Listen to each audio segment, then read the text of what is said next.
Admiral Zixter stood on the bridge of her flagship, the Crystal Storm. Her body was composed of living crystal that shimmered blue and silver beneath the ship's lights. She took great pride in representing the Vic Empire, one of 12 formidable alien races that governed the galaxy to the Galactic Council. The Council had maintained order for thousands of years. When new species attempted to expand across the stars, the Council would pay them a visit. The message was always straightforward. Join and obey our laws or face annihilation. It worked without exception. Today was another routine assignment. Intelligence reports indicated that humans had departed their home world called Earth and established a colony on a planet they named New Geneva. The humans were unremarkable. According to the files, they relied on basic rockets and primitive energy weapons. Their technology lagged at least 5 centuries behind the Council's weakest members. "Admiral, we are approaching the human colony," reported her communications officer, Mester, a slender gray alien with a reedy voice. Zix studied the star map hovering before her. 40 Council warships flew in flawless formation around her flagship. This represented more destructive power than necessary to level 100 primitive worlds. But the Council preferred to make overwhelming first impressions. "What do we know about these humans?" she asked. Lieutenant Karvik, a slug-like creature with numerous eyes, read from his data pad. They only achieved faster-than-light travel 57 years ago. Their vessels use fusion engines and chemical rockets. Their weapons consist of plasma cannons and kinetic projectiles. They have no energy shields and no advanced AI systems. Their largest warship is only 800 meters in length. The officers on the bridge chuckled. Even their smallest patrol craft dwarfed that. "How many ships are defending the colony?" Zix asked. "Our scouts detected roughly 20 small vessels, likely cargo ships and mining equipment. No meaningful military presence." Zix nodded. This would conclude quickly. The humans would observe the Council fleet and surrender immediately. Then they would accept Council authority, pay their taxes, and supply whatever resources the galaxy required. It was how things always unfolded. "Admiral, we are entering the human system," announced the navigation officer. Through the bridge windows, Zix observed a yellow star with several orbiting planets. The human colony occupied the 3rd planet, a world resembling Earth according to the files. Blue oceans and green continents lay beneath white clouds. "Take us into orbit. Begin standard first contact procedures." The 40 Council ships advanced toward New Geneva like a pack of hunting predators. Each vessel stretched over a kilometer in length, armed with weapons capable of shattering moons. Their hulls gleamed with energy shields that could deflect nearly anything.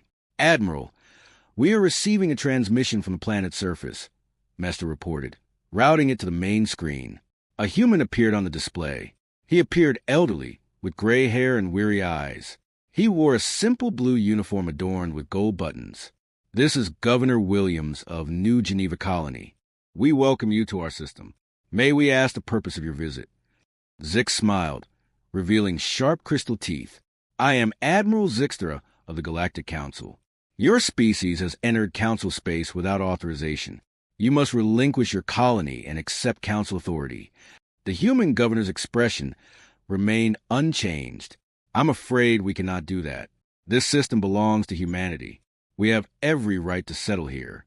"You have no rights," Zixter said coldly. "Join the Council willingly, or we will seize your colony by force. You have 1 hour to decide." The transmission ended. Zix turned to her weapons officer. "Charge all primary cannons. If they refuse, we will obliterate their largest city from orbit. They will reconsider quickly." "Yes, Admiral." 1 hour later, the human governor reappeared on screen. He looked composed and unshaken. "Admiral, we have deliberated on your offer. Our answer is no. We decline your terms. Please vacate our space." Zixter could barely process what she was hearing. No primitive species had ever defied the Council before. They always capitulated when confronted with the size of the fleet dispatched against them. "You are committing a catastrophic error," she warned. "We have 40 warships. You have nothing capable of threatening us." The governor offered a slight smile. "Perhaps, but this is our home now. We will defend it. The transmission cut off again. Zix burned with fury. How dare these humans defy the Council? They were insects attempting to challenge dragons. All ships, prepare to attack, she ordered. We will level one of their cities as a warning. They will surrender once they witness what our weapons are capable of. Admiral, called the sensor officer, his voice unsettled. I'm detecting something. What is it? A large signature emerging from behind their moon. It's very large. Zix examined the sensor display. A red indicator was moving toward them from the dark side of the planet's moon. The size readings had to be erroneous. Check your instruments, she ordered. The readings show something 15 kilometers in length. That's impossible for a primitive species. Run the scan again. I've run it 3 times, Admiral. The contact is real, and it is heading directly toward us. Zix felt a chill settle into her crystalline chest. Something was deeply wrong. The humans were not supposed to possess anything of that scale. Their technology was meant to be rudimentary and feeble. All ships maintain formation. Whatever they have, it cannot contend with 40 Council vessels. But as a colossal object emerged from behind the moon and came into full view, Zix understood that she had made a grave miscalculation about human capabilities. The massive shape rounding the moon was unlike anything Admiral Zix had ever witnessed. It was long and dark, its hull seeming to swallow the surrounding starlight. Enormous towers and weapon platforms rose across its surface like metallic mountain ranges. The ship was so vast that 3 of her vessels could have fit inside a single one of its weapon bays. Admiral, whispered the sensor officer, his voice trembling. The energy readings are extraordinary. That ship's power core is generating more energy than our entire fleet combined. Zix stared at the immense vessel. As it glided toward them, it moved through space with fluidity that seemed impossible for something of such magnitude, turning smoothly and accelerating with grace. The human ship measured 15 kilometers from bow to stern and 3 kilometers across. It was painted deep blue with silver markings along its flanks. "What are those markings?" she asked. Lieutenant Carvick peered through a scope. "It appears to be human script. It reads, HDNS Leviathan. Get me more information on this ship. How did our intelligence miss something this enormous?" "Admiral, I'm detecting massive weapon signatures distributed across the entire hull. Energy cannons, projectile systems, and technologies I cannot identify. The ship's shields exceed anything in our database." Zix felt dread creeping into her crystalline heart, but she forced it back. She was an admiral of the Galactic Council. She commanded 40 of the most advanced warships in the galaxy. One primitive human vessel could not threaten them, regardless of its size. "Open a communication channel to that ship," she ordered. The main screen shifted to reveal the bridge of the human vessel. A woman in a dark blue uniform sat in the captain's chair. She had short brown hair and calm green eyes. Behind her, crew members worked at illuminated control panels. "This is Captain Sarah Chun of the human Titan Navy ship, Leviathan. You are in human space without permission." "I am Admiral Zix of the Galactic Council," she replied, working to keep her voice authoritative. "Your vessel does not intimidate us. Stand down immediately, or we will destroy you." Captain Chun smiled faintly. "Admiral, I suggest you reconsider your position. You are facing a Titan-Class Battleship of the Human Defense Force. Your vessels are no match for this ship.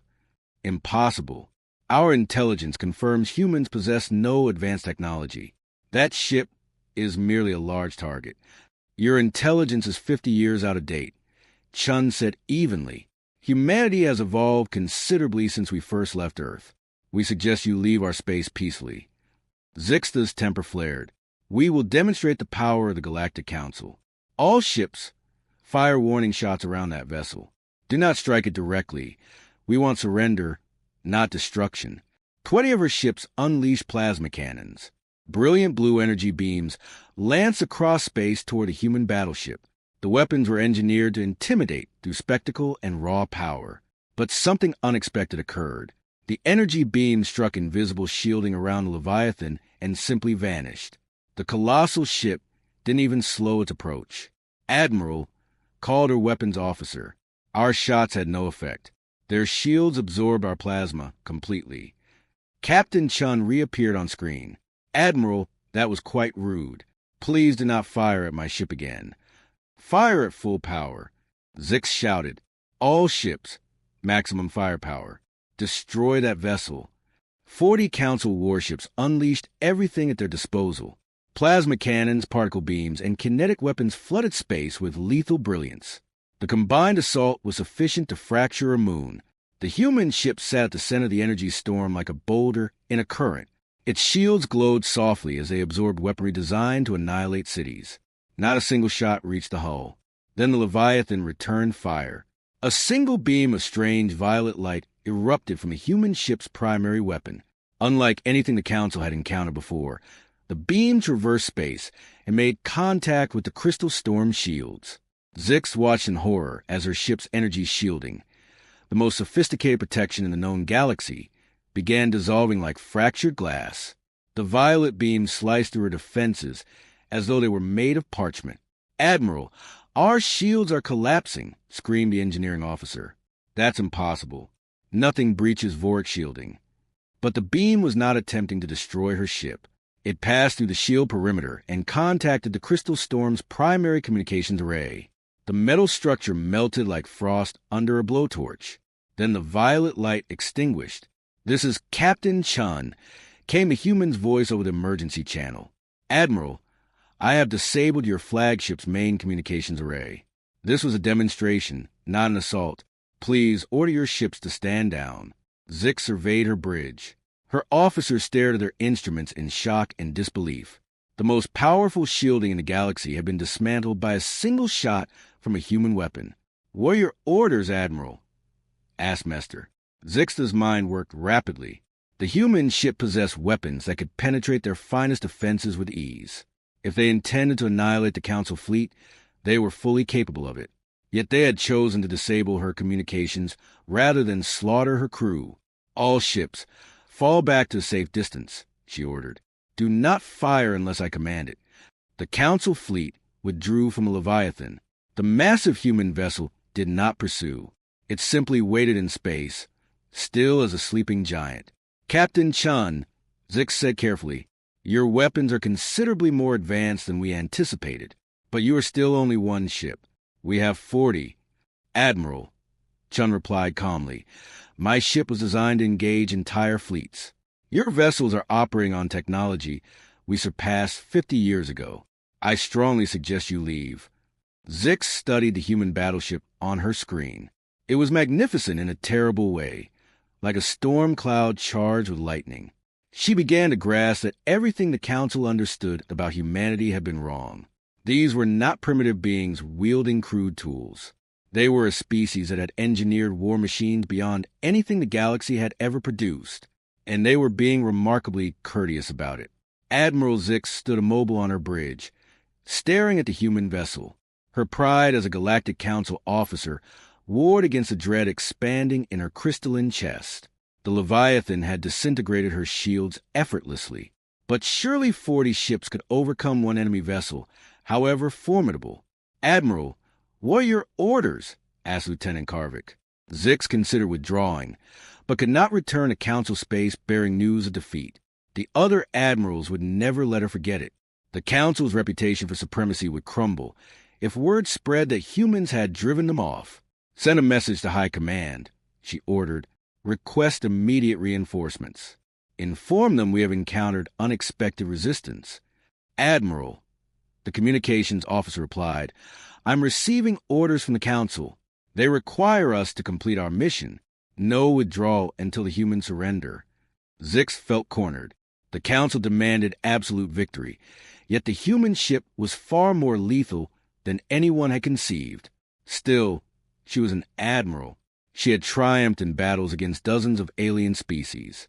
One vessel could not halt the might of the Galactic Council. "All ships, attack formation Delta 7, she commanded. "We will encircle the human vessel and strike from every angle simultaneously. Even their advanced shielding cannot defend against 40 ships firing at once." The Council fleet fanned out into a vast ring around the Leviathan, each vessel positioned at a distinct angle, making it impossible for the human ship to face them all at the same moment.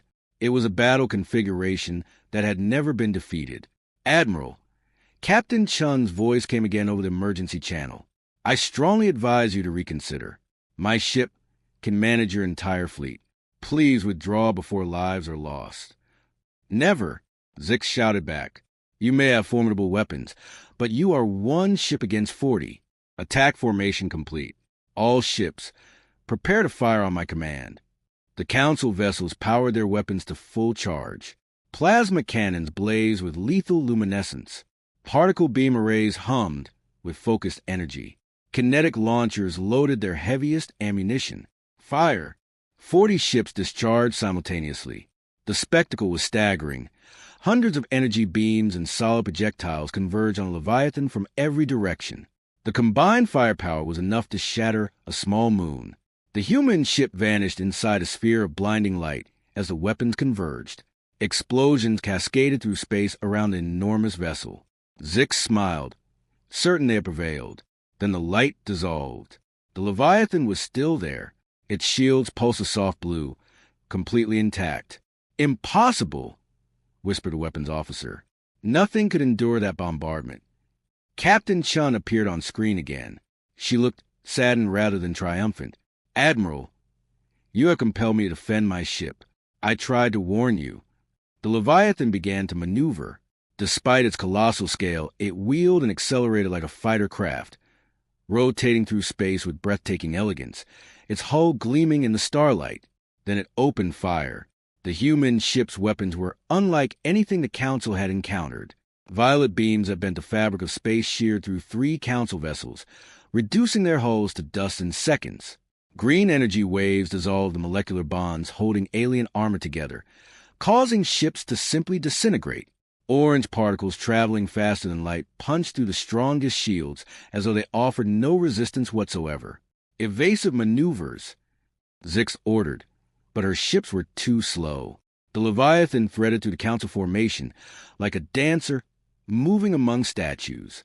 It fired without pause, each shot placed with surgical precision. When Council ships attempted to ram it, they rebounded off energy fields that wrapped around the human vessel like flowing water. One by one, the Council ships began to fall. The helix of Choron, pride of the insect-like Krex Empire, fractured into 3 sections when a gravity weapon tore it asunder. The Golden Spear, the swiftest vessel in the crystalline fleet, went dark when strange energy drained every system aboard. The Nephis' blade was simply erased when a temporal beam aged its centuries in an instant. "Admiral, we need to retreat," Mester urged. "This ship is dismantling us." "No retreat," Zix replied, but her voice had lost its steadiness. "All remaining ships ram the enemy vessel. If we cannot destroy it with weapons, we will crush it with our hulls." 8 Council ships turned toward the Leviathan and drove straight at it under full power. If they could strike the human ship with sufficient force, perhaps they could damage it. But the Leviathan was prepared. Blue energy fields materialized around the human vessel, forming a spatial barrier. When the Council ship struck it, they bounced away like objects thrown against a stone wall. One ship spun beyond control and broke apart against an asteroid. 2 others collided with each other and detonated. "Admiral," the sensor officer reported, his voice hollow with terror, 37 of our ships are destroyed or disabled. Only 3 vessels remain operational. Zix stared at her tactical display in anguish. Red indicators marked the locations of shattered and crippled ships. Her magnificent fleet, the pride of the Galactic Council, had been defeated by a single human vessel in under 6 hours. The Leviathan ceased firing and drew closer to the crystal storm. At close range, the human ship was even more imposing. Weapon ports patterned its hull like countless eyes. Energy discharges crackled between exotic antenna arrays. The vessel radiated a sense of quiet, calculated awareness. "Admiral," Captain Chun said, "I am coming aboard your ship. Do not resist. My crew will treat you with full respect if you cooperate. Board us." Zix laughed bitterly. "Your ship is 15 kilometers long. It cannot dock with a smaller vessel." But even as she spoke, a section of the Leviathan's hull opened. A compact craft emerged, no larger than a shuttle. It approached the crystal storm and secured itself to the main airlock. "Admiral," the security chief reported, "unknown individuals are requesting permission to board." Zix surveyed her ruined bridge.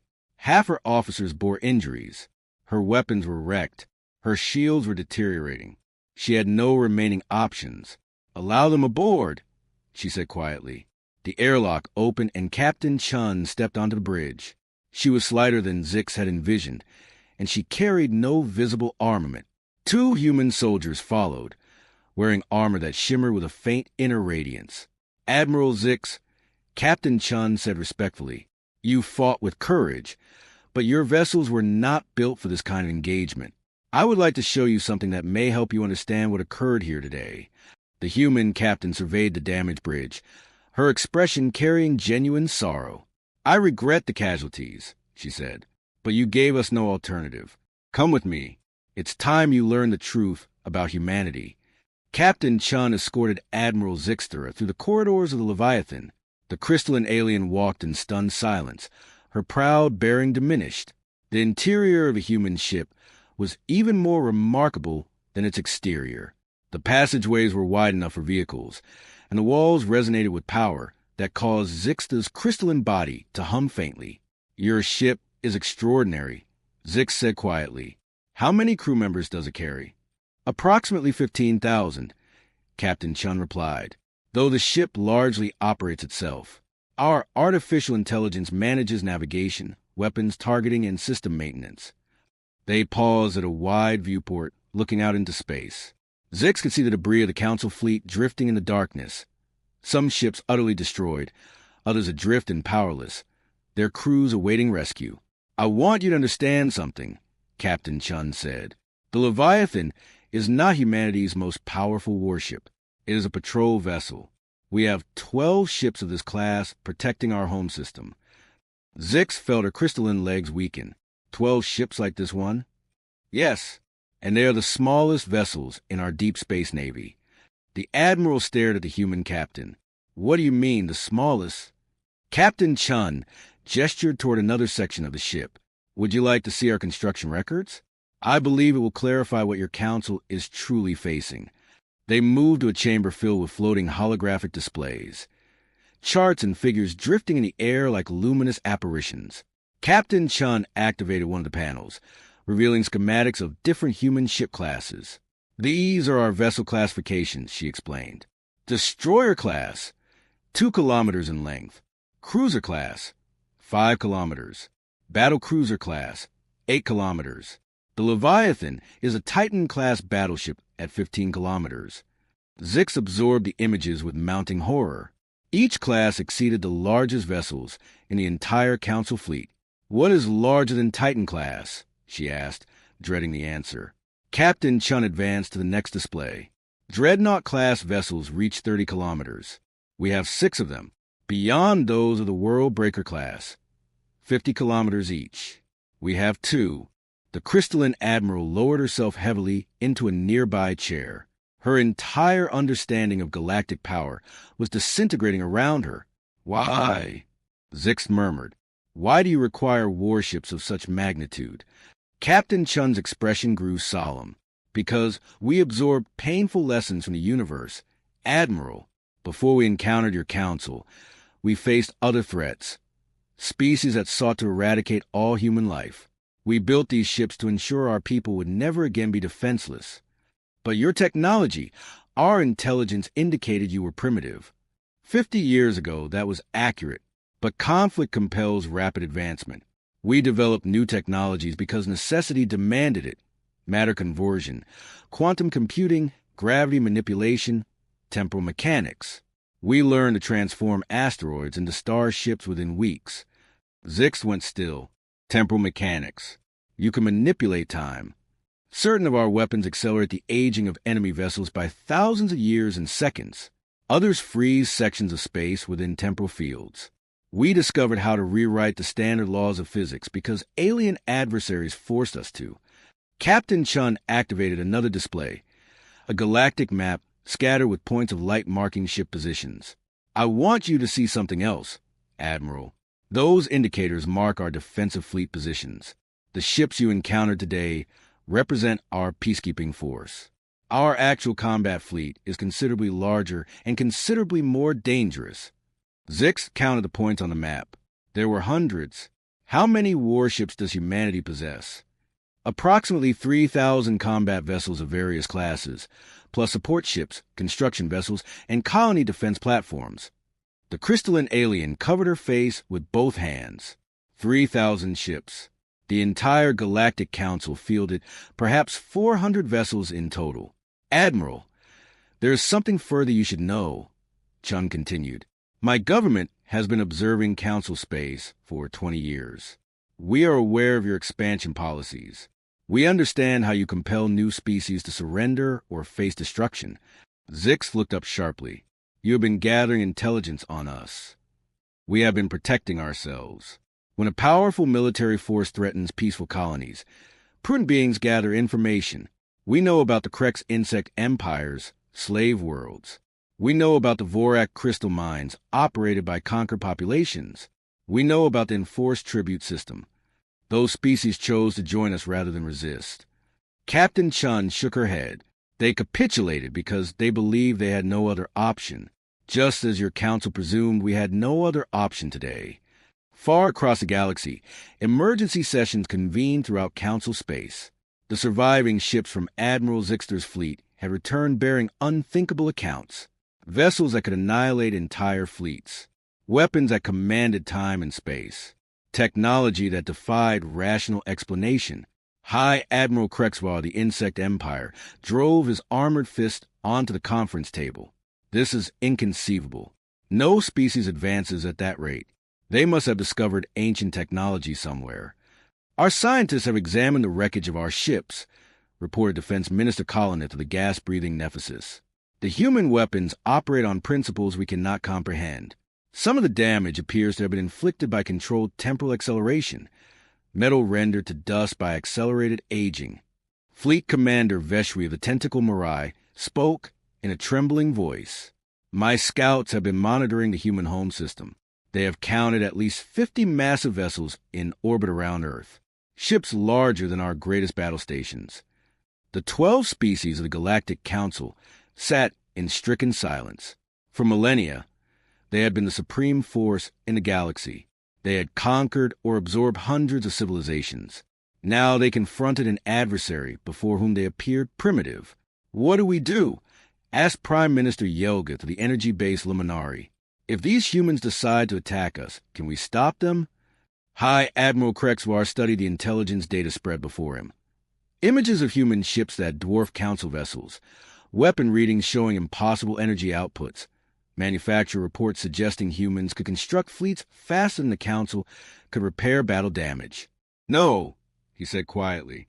If these accounts are accurate, we cannot stop them. If humans chose to conquer the galaxy, they likely could. Then what do they want? Demanded Defense Minister Colonith. That was the question that most deeply unsettled the Council. Every species they had ever encountered desired power, territory, or resources.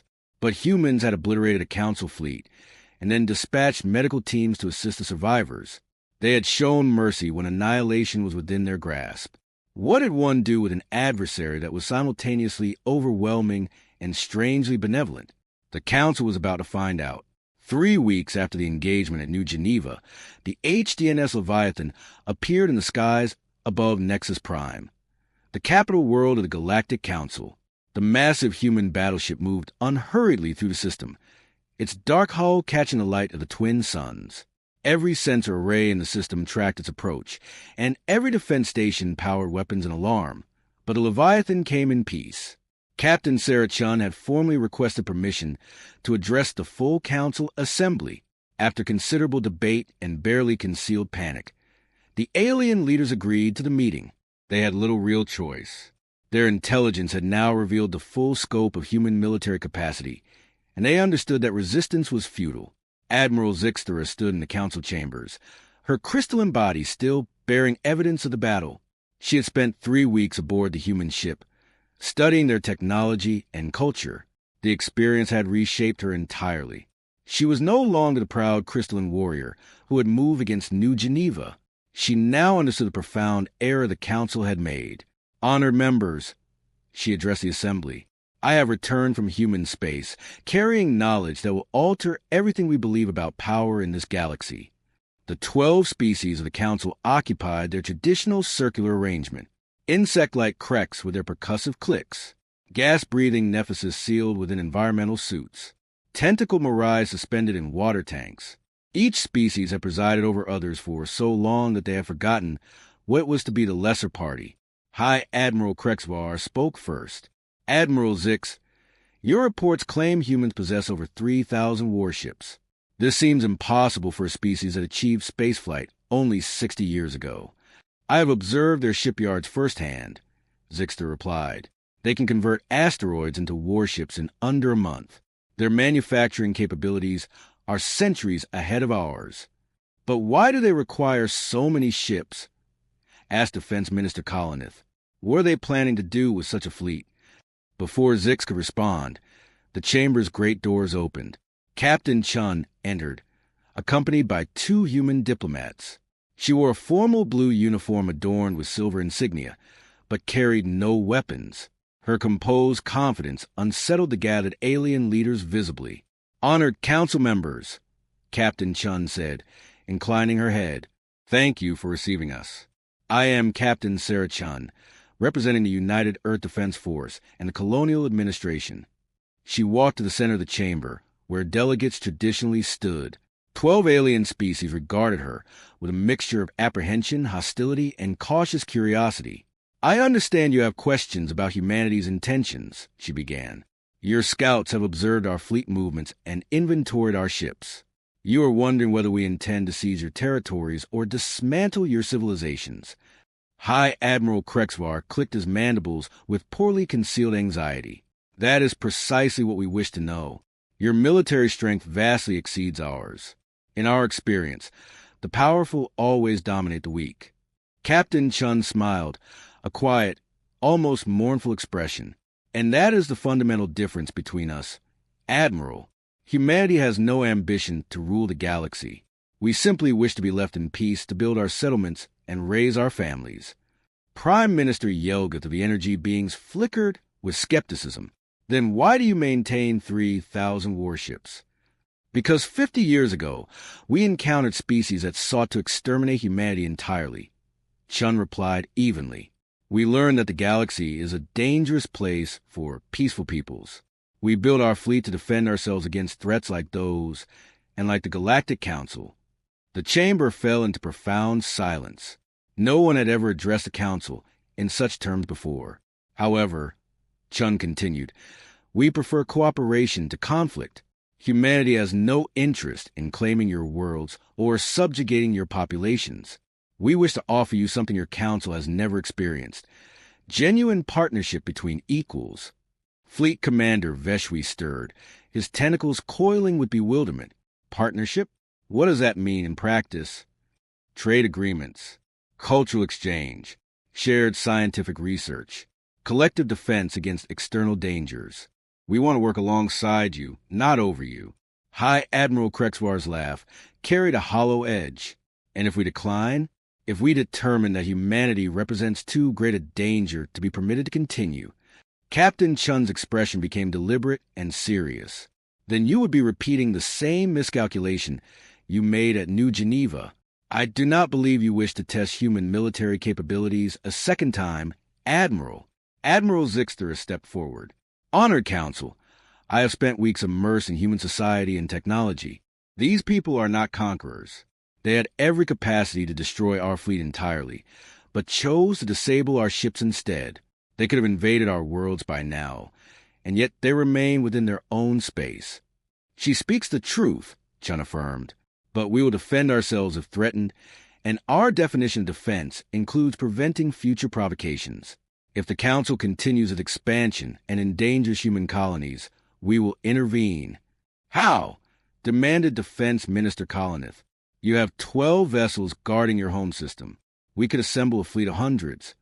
Captain Chun touched the device on her wrist. The chamber's primary display activated, revealing a map of the galaxy. Red indicators marked human fleet positions. far more numerous than anyone had anticipated. "This reflects the current deployment of our mobile fleets," she said calmly. "We have ships positioned near every major council world. They have been there for 2 weeks, waiting to observe whether you would choose wisdom or war." The alien leaders stared at the display in dismay. Human ships were everywhere, positioned close enough to strike at their home worlds within hours. "This is a threat," whispered Prime Minister Yelgith. "No," Chun replied. "This is a demonstration. If we intended to threaten you, your capital cities would already lie in ruins. Instead, we are offering you a choice." She turned toward Admiral Zixtera. "Your admiral has seen firsthand what partnership with humanity could offer. Medical technology capable of extending lifespans by centuries, energy systems that could power entire civilizations, manufacturing methods that could address resource challenges you have struggled with for generations." Admiral Zixtera nodded in confirmation. "It is all true. I have witnessed it personally. And all we ask in return," Chun concluded, "is that you cease forcing primitive species to surrender or perish. Dismantle the slave worlds and enforce tribute. Allow other species to determine their own futures among the stars." High Admiral Krexvar surveyed his fellow council members. Fear and possibility contested in their alien expressions. For so long, they had governed through dominance and terror. Now they stood before a choice between ruin and transformation. "What assurance do we have that humans will not change course later?" he asked. "What prevents you from conquering us once we lower our defenses?" Captain Chun met his gaze steadily. "The same principle that prevents you from conquering species that have joined your council by choice. Mutual benefit. When partners flourish together, war serves no one's interests." The negotiations lasted 3 days. When they concluded, the Terra Accord was signed by all 13 species. The Galactic Council agreed to enforce expansion and liberate enslaved populations. Humanity agreed to share select technologies and extend protection against external dangers. Admiral Zixtera became the first alien officer to serve aboard a human vessel. Her knowledge of Council technology and tactics proved invaluable to human strategic planning. More significantly, her example demonstrated to other alien peoples that genuine partnership with humanity was possible. 6 months later, the first joint Council human exploration fleet departed for the Galactic Rim. The ships flew together as full equals, their crews working side by side to venture into uncharted reaches of space. Captain Chun stood on the bridge of the Leviathan, observing the combined fleet on her displays. Beside her, Admiral Zixtera studied navigation charts alongside human and alien officers. "Do you believe it will hold?" Zix asked. "This partnership between our species?" "I believe it has to," Chun replied quietly. "The alternative is too terrible to contemplate." Beyond the ship's viewports, the stars stretched endlessly onward, belonging to no single empire, no solitary power, but all who dare to reach for them together.